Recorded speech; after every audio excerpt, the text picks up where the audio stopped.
오늘은 간헐적 단식을 통해서 영양의 이해를 하려고 그러는데, 그러니까 간헐적 단식이라는 거는 알지, 뭔지. 그래서 보통 그냥 일반적인 식사 보면은 그냥 정상 식사, 그냥 인간들이 하는 보통 식사 3끼잖아. 그지? 3끼 기준에서.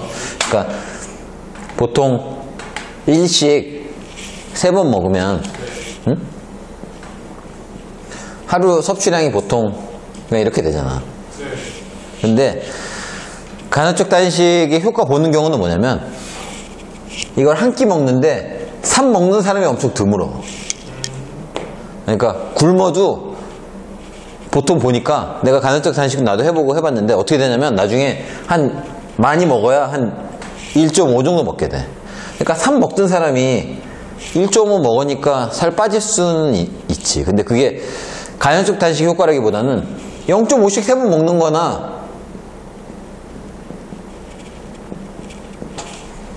한 번에 1.5 먹는 거나 사실은 내가 볼 때는 차이를 찾기가 쉽지 않은 것 같아. 내가 많이 지도해보고 다 해보면 결국은 영양은, 그러니까 하루에 얼만큼 먹는가가 중요하지, 이거가 한 번에 먹기 때문에 살 빠진다고 착각하면 안 돼. 그래서 만약에 1, 1이고 3인데 한 끼에 3 먹을 수 있는 사람은 살 빠질까 과연? 왜 그걸 내가 느꼈냐면, 스모 선수들이 한 끼 먹어. 근데 왜 그러냐면 걔네들은, 그러니까 영진이 같은 살찌는 체질인 사람들은 한 끼 먹어도 3을 먹을 수가 있어. 오히려 살을 먹을 수 있어.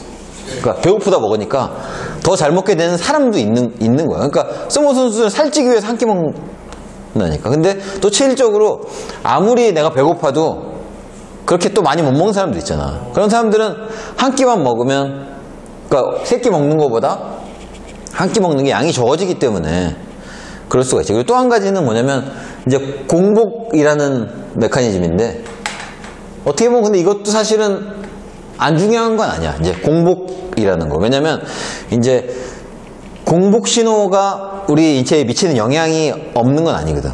그래서 너 운동 전에 뭐 먹어? 저 원래 아침에 잘 안 먹는데 오늘은 계란 아니, 먹었어. 너 보충제 먹는 거 있잖아. 아, 보충제 여기까지 없어졌어. 보충제 이제 뉴트리건이랑 BCA랑. 아, 너 맨날 운동 전에 뭐 먹는다고 한 거 너 얘기는. 그렇지. 카르니틴이 뭐냐면,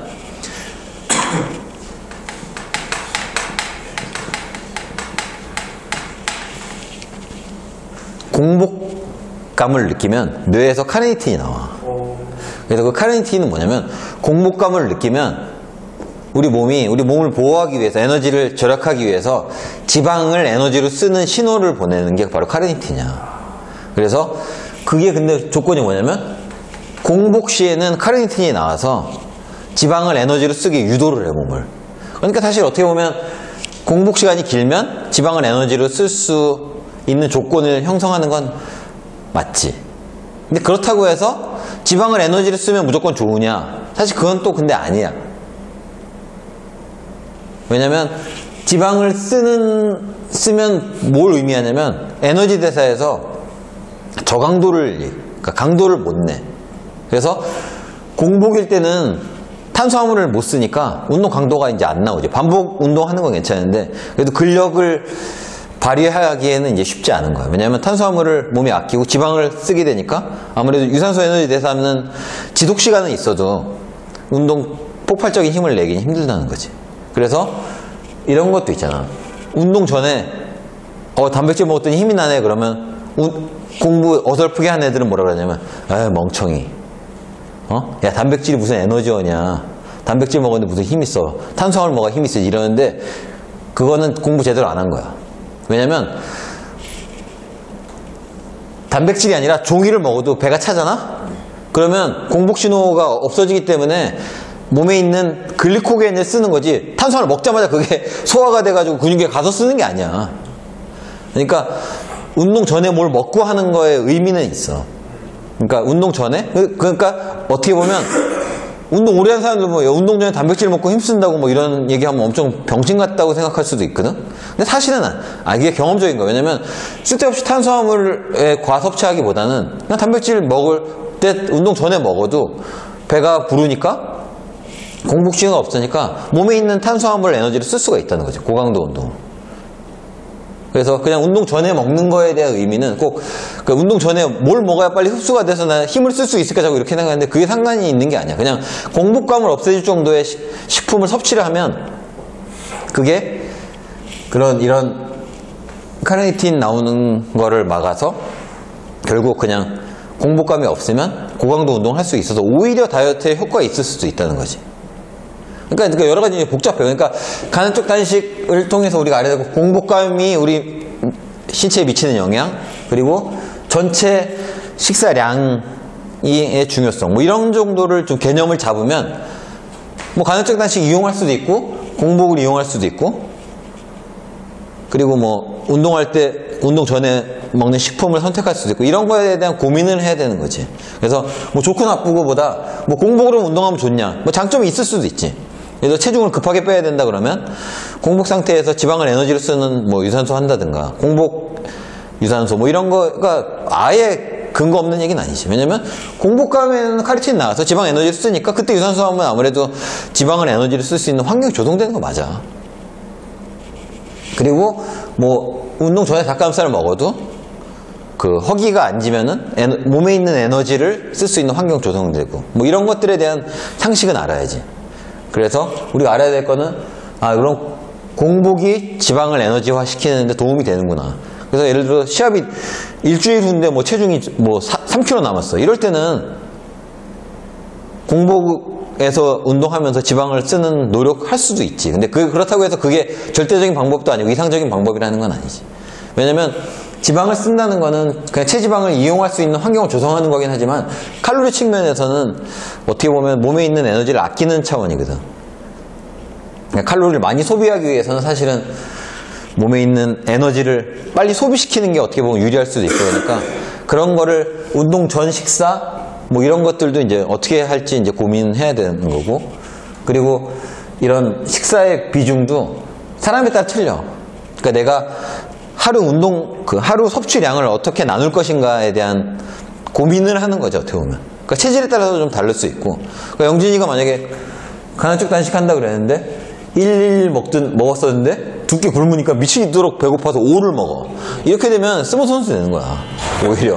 그러니까 근데 이제 살찌는 체질, 영진이처럼 살찌는 체질은 이제 그런 거고, 2차 세계대전 때 그 나치 수용소에서 내가 제일 좋아하는 빅터 프랭클이라는 사람이 쓴 책이 있는데, 내가 제일 좋아하는 책이 있는데, 수용소에서라는 책이 있는데, 거기서 보면 뭐가 나오냐면, 유태인은 엄청 똑똑하잖아.